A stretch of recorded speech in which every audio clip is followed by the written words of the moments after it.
अस्सलाम वालेकुम।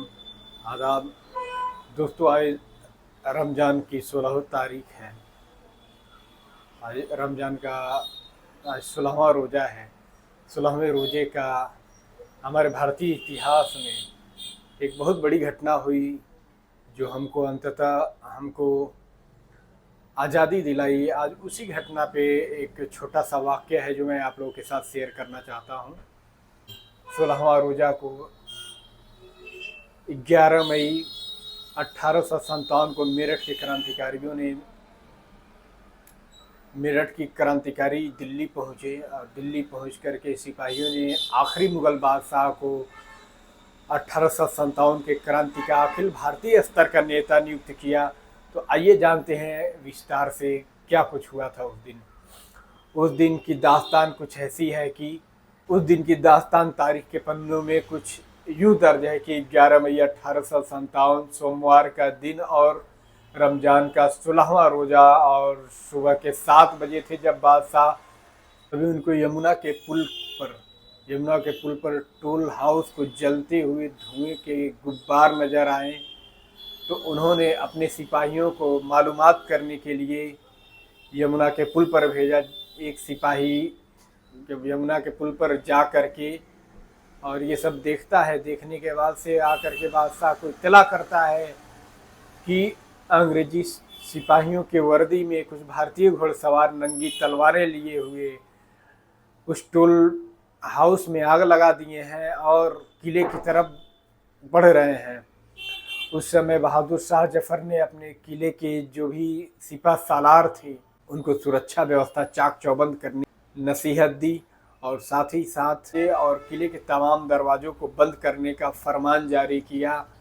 तब तक बहुत देर हो चुकी थी और क्रांतिकारी किले के अंदर दाखिल हो गए। किले के अंदर दाखिल होने के बाद क्रांतिकारियों की एक ही जिद थी कि उन्हें बादशाह बहादुर शाह जफर से मिलवाया जाए। बादशाह बहादुर शाह जफर उनसे मिलना नहीं चाहते थे।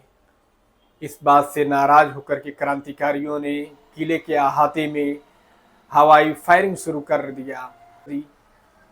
फिर उसके बाद से अंततः बहादुर शाह जफर को बाहर आना पड़ा और इन क्रांतिकारियों के जो लीडर थे उन्होंने अपना प्रस्ताव रखा कि हम आपको इस अखिल भारतीय स्तर के नेतृत्वकर्ता के रूप में हम आपको नियुक्त करना चाहते हैं। बादशाह बहादुर शाह जफर उस समय काफ़ी बूढ़े हो गए थे और अपने बुढ़ापे की वजह से वो किसी तरीके की इस तरह के मूवमेंट में हिस्सा नहीं लेना चाह रहे थे।